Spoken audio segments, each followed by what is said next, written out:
Pelatih Villarreal, Unai Emery, tidak malu mengakui bahwa Manchester United lebih difavoritkan pada final Liga Eropa musim ini. Laga final Liga Eropa Villarreal versus Manchester United akan dihelat di Stadion Energa Gdansk pada Rabu, tanggal 26 Mei tahun 2021, atau Kamis pukul 2 waktu Indonesia Barat. Perjalanan Villarreal dan Man United menuju final Liga Eropa musim ini jauh bertolak belakang.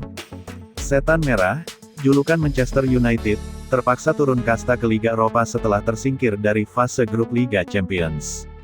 Di fase gugur Liga Eropa, Manchester United tercatat meraih 5 kemenangan, 2 hasil imbang, dan sekali kalah, hingga akhirnya sukses meraih tiket final.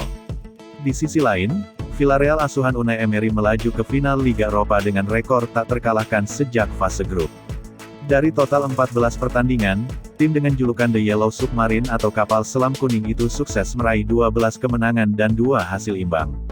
Pada final Liga Eropa kali ini, Manchester United lebih diunggulkan dari Villarreal terutama karena faktor materi pemain. Hal itu juga diakui oleh Unai Emery. Namun, Unai Emery memastikan anak asuhnya tidak gentar karena dalam setiap laga final ada berbagai kemungkinan yang bisa terjadi. Di setiap laga final, semua bisa terjadi karena ada waktu 90 menit, babak perpanjangan waktu, hingga adu penalti, kata Unai Emery dikutip dari situs Marca. Normalnya, Manchester United pasti akan mendapatkan banyak peluang mencetak gol daripada kami. Sekarang, tugas kami adalah bekerja untuk membuat Villarreal juga mendapat peluang, tutur Emery. Meski kalah dari segi kualitas pemain, Villarreal memiliki satu keunggulan, yakni faktor pelatih. Unai Emery tercatat sudah pernah 4 kali merasakan atmosfer laga final Liga Eropa dengan 3 di antaranya berakhir dengan gelar juara.